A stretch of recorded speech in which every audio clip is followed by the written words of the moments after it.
I'm Cheryl, and I gained 5 at the start of last year as a result of overindulging in upscale cuisine. I'm currently 49 years old and attempting to reduce my weight in time for the holidays. My goal is to shed 5 now so that it won't be a huge concern if I put them back on over the holidays. Correct. You had to be joking. From Christmas until New Year's, there is an abundance of delectable cuisine. Having this difficulty makes you joyful. It's likely that I will also purchase Valentine's Day chocolates for myself. Oh my, I'm drooling already. It appears that I will put on weight this year once more. Well, anything. Today, I have a story from winter that I'd like to share with you. It's about something that happened when I was 28 years old. After dating for several years, my boyfriend Paul and I got engaged, and I introduced him to my parents. This was the so-called marriage greeting. My parents liked Paul, and everything was supposed to go smoothly. But then my older sister Laura, who was 3 years older than me, came home from work, and there was an issue. She became fixated on Paul. It's strange, but when you're sisters, you can sense each other's feelings. I could tell right away that she had fallen in love with Paul the moment she saw him. I hoped it was just a fleeting crush, but when she shook his hand, she blushed and held on a little too long. Even when she talked to him, there was this dreamy look in her eyes. I didn't think it was right for her to act like that toward my fiancé, but maybe she didn't even realize she was doing it. Emotions can be hard to control, so I decided to pretend I didn't notice, hoping my sister wouldn't act on her feelings. However, after Paul left, my sister, fresh out of the bath and still wrapped in a towel, confronted me. "You should call off the engagement," she said. According to her, Paul was a womanizer, and I could find someone better. She kept criticizing him, but she didn't have any real reason for saying that. "Why do you think he's a player?" I asked her. "It's a woman's intuition," she replied. The thing is, my sister has never had a boyfriend, so how could I trust her woman's intuition when she has no experience with men? I decided I should trust Paul, whose character I've known for years. I casually brushed off my sister's advice, saying, "Yeah, I'll be careful," without taking it too seriously. After that, Paul started visiting our home often. He said he wanted to build a good relationship with my family, so I invited him over, feeling comfortable about it. My parents were happy, and I hoped Paul would get along well with them, since he was going to be my husband. But while things should have been going smoothly, my sister had other ideas. She tried to get close to Paul in a different way. According to Paul, when I wasn't around, she would grab his arm, press her chest against him, and ask, "Don't you think Marion is a bit immature?" She even asked for his contact details, and once purposely fell down in a way that exposed her underwear. Paul said it was so over the top that it was actually funny, but I would have been worried if he was the kind of man to take it seriously. My sister believed she had a chance because Paul couldn't directly reject her since she was my sister. Every time they met, she would approach him with a sweet voice, saying, "Hey." It started with her falling in love at first sight, but it didn't help that Paul worked for a big company, which made him even more appealing to her. She told me, "He's reliable, has a face I like, and seems like the kind of man who can provide security for the future." She was completely taken by him. My parents saw all of this happening, but said nothing. In fact, it wasn't unusual for them to stay quiet when it came to my sister's actions. Honestly, she's always been the type who struggles with things. For example, if she's asked to warm up food, she might accidentally use a plastic dish that isn't heat-resistant, and it melts.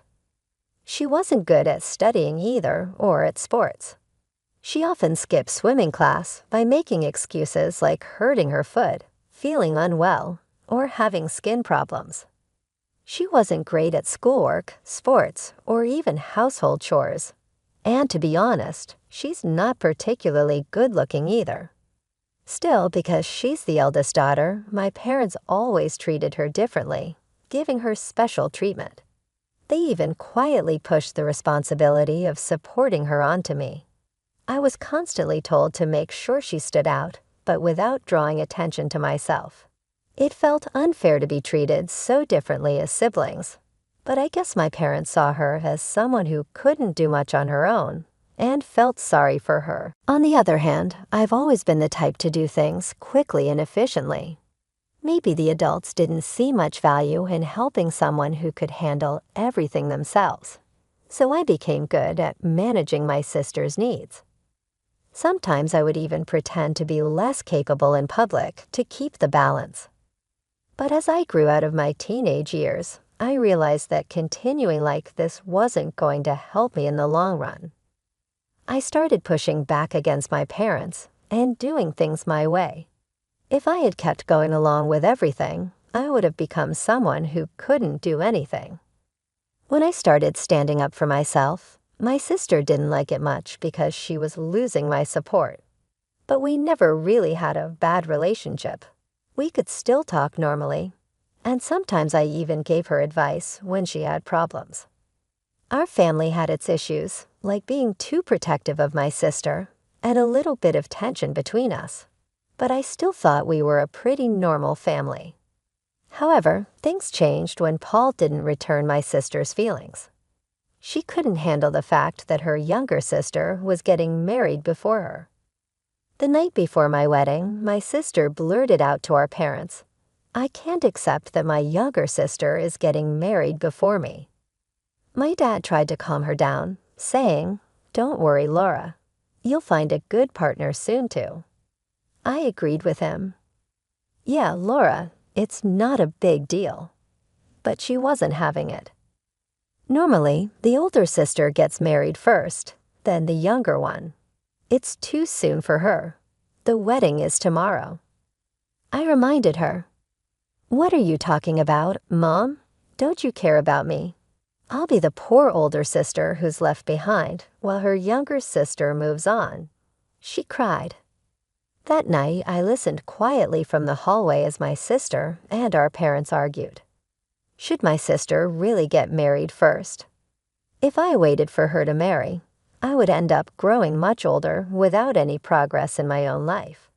What was she thinking? I hoped she would calm down after venting her frustrations. Then I heard something shocking. "We won't attend the wedding tomorrow, Laura. Please be okay with that," my father said. What? Both my parents agreed not to come to my wedding, just to make my sister happy. I couldn't believe it. It was like they were under some spell, doing whatever she wanted.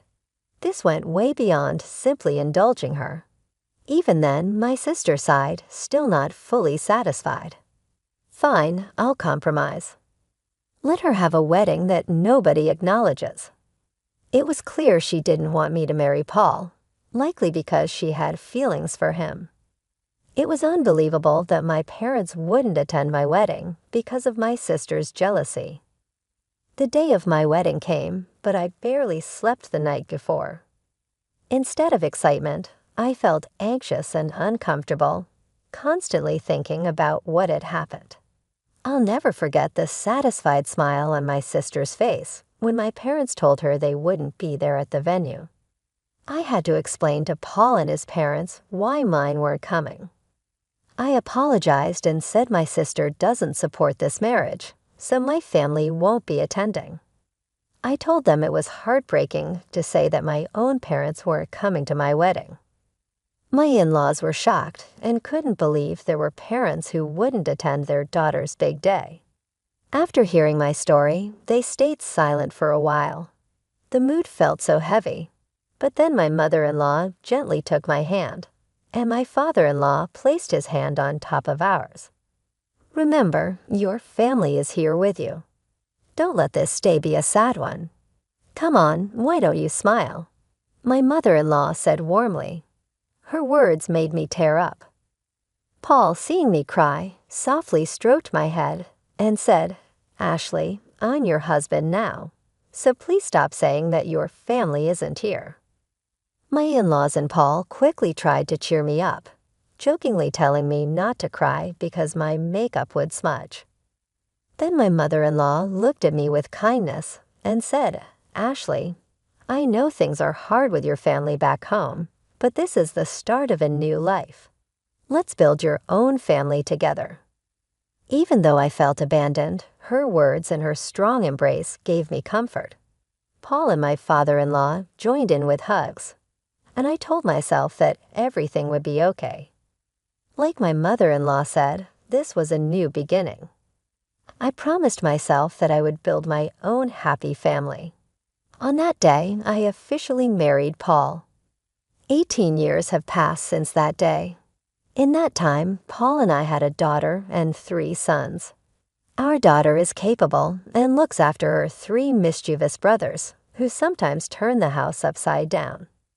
I surprise even myself with how often I end up shouting, "Stop it now." Paul's career has been going well. We bought a house and have been living a stable life. But then something unexpected happened. My father, mother, and sister showed up at our house after the wedding. I had kept my distance from them and hadn't given them our new address yet. Somehow, they found us and came unannounced. When they appeared, instead of a warm, long time no see, the first words out of my mouth were, "What do you want?" "I need a favor from you," my sister said. My parents added, "It's something only you can do for us," looking at me with serious expressions. I had no idea what they could possibly want after 18 years of silence. Half curious and half afraid, I wondered what was going on. I stayed quiet as my mom spoke up. "We want you to give Paul to your sister." "What?" Both Paul and I were stunned by her words. "Wait a minute. What do you mean I need to give Paul away?" I asked sharply. My parents both looked away, guilty, while my sister stood there, smug and proud. She's still single, and she's turning 45 this year. "That's a problem," my father said. His words made no sense to me, and Paul looked just as confused. "Actually," my father continued, "the company she worked for recently went out of business, and she's unemployed now. It's tough. We're worried about her future being single and without a job. We hope you understand. Since you're sisters, you should feel the same way." In my mind, I thought, no, I definitely don't think so. But I stayed silent, waiting to see what they would say next. I was getting frustrated with how slowly my father was speaking, but I held back from saying anything, eager to hear his point. "She's always liked Paul, and she's still alone because of it. You've had your time with him. Could you let her have him for the rest of her life?" What? Paul and I were speechless. My parents kept pleading, "Please," while my sister stood there confidently, certain she would get what she wanted. Given how my parents always catered to her, it made sense that she believed this, but the request was outrageous. As I put my head in my hands, Paul pulled me aside and whispered, "This could actually be a chance." "A chance? What do you mean?" I asked.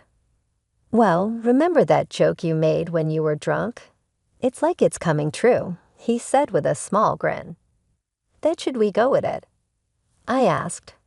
We stood up and turned back to face my sister and parents. "Do you really love Paul that much?" I asked. My sister was caught off guard. She blinked in surprise and repeated, "Yes, yes.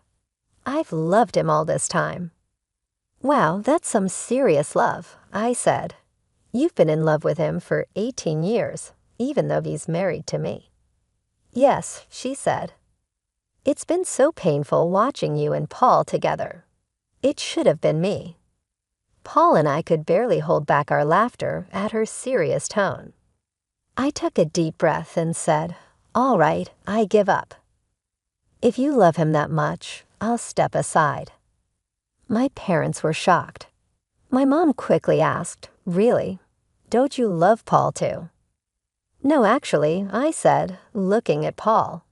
To be honest, I've always liked Laura. Paul played along, turning to my sister and saying, "Yeah, I've always liked her too." My sister's face lit up with joy. "Really?" she asked, her face flushed with excitement. "I knew it. You never resisted when I hugged you, and your eyes always looked so loving," my sister said excitedly. "I've been waiting for this moment, and finally it's here." I had to hold back my laughter, and I could see Paul pretending to cry, though his shoulders were shaking from trying not to laugh. "We'll always be together from now on," Paul, my sister, suddenly said, acting as if they had been a couple all along. She was so casual about it, like she'd been living in this fantasy for the last 18 years. "Laura, I'm happy," Paul replied with a smile. "Please be my support from now on." "Yes, absolutely," she said, clearly thrilled. "So I'm going to quit my job," Paul announced, grinning. My sister's smile faded in an instant, and her face turned to shock. "Really?" "Yeah, I want to be with you all the time, Laura, so I'm quitting my job to always stay by your side." "What?" she stammered, clearly not expecting this. "I won't even go outside anymore," Paul continued cheerfully. "I'll follow you everywhere. I'll even watch you do housework." My sister froze for a moment, her panic setting in, while our parents looked visibly disturbed. "But I'm not working either. This is a problem," she muttered. "What's the problem?" "If we're together, we have nothing to fear." "We don't need money to be happy," Paul replied. "But nowadays we need to pay for things like insurance. It's not like the old days. We can't just live on love alone," she argued, her eyes starting to lose focus. Sensing the moment was right, I jumped in. "Paul, if we end up divorcing, I'll be taking a large share of the assets, so you better pay up." "Don't worry," Paul said with a laugh. "Your sister and parents will take care of everything." Hearing this, my parents turned pale and exchanged worried glances. "Laura," my father said, "this is hard to admit, but this isn't right. Stealing your sister's husband is wrong." "Exactly, Laura," my mom added, suddenly backing away from the plan. It was as if all the passion and support for my sister vanished in an instant. "What are you talking about? You promised Paul to me," Laura yelled, her frustration growing. "That was before," my father began, but she cut him off. "I don't want to hear it. Doesn't anyone support me?" Laura screamed, and in her frenzy, she grabbed my mom's hair. My father tried to calm her down, but it was chaos. In the middle of all this, Paul calmly spoke up. "Laura, to be honest, you're not my type. I respect you as Ashley's sister, but that's it." Everyone fell silent, their attention now on him. "I don't really want to interact much with you, especially when you look at me like that," Paul said. "That gaze actually turns me off. Knowing that someone has unreturned feelings for me is really uncomfortable." His honest words left my sister and parents speechless. "But Paul, what was all that earlier?"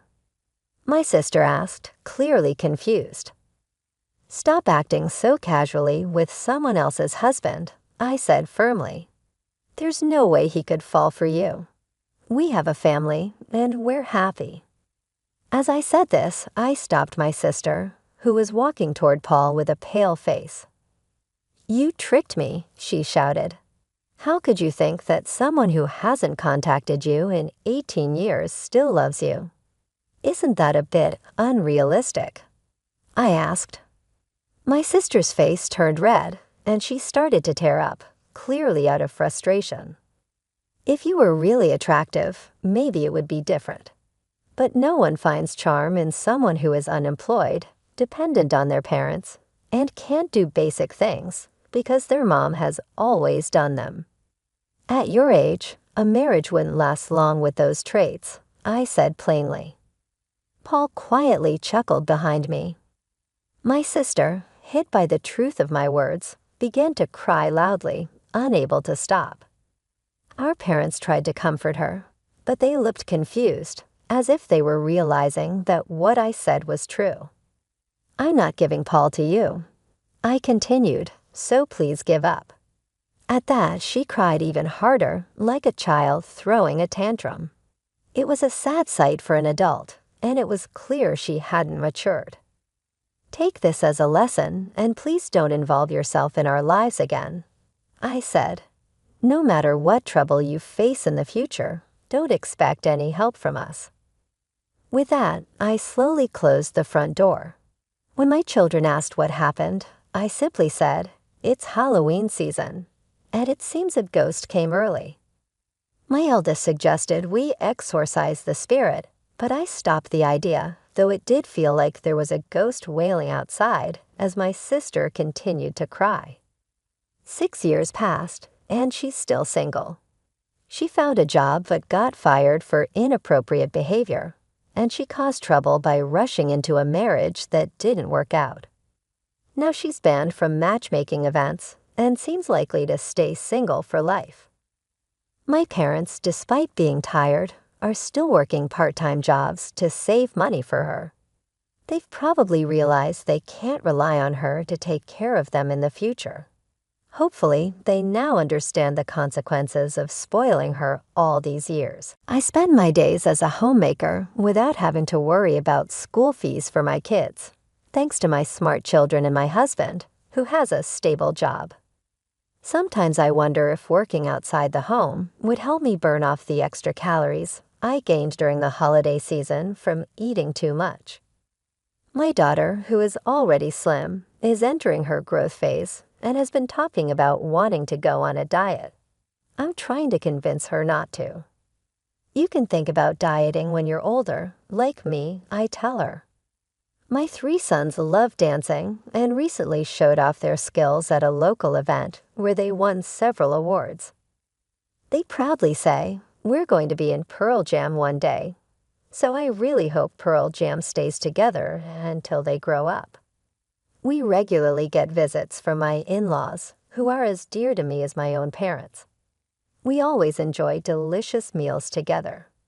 When the kids have their spring break, we plan to take a trip to a spa, and I'm excited about spending some quality time together. Although there were many challenges before marriage, my life since then has been filled with happiness. The bonds within our family have grown stronger, and I'm grateful for the love we share. I hope everyone stays healthy and lives long so we can continue to make precious memories together as a family.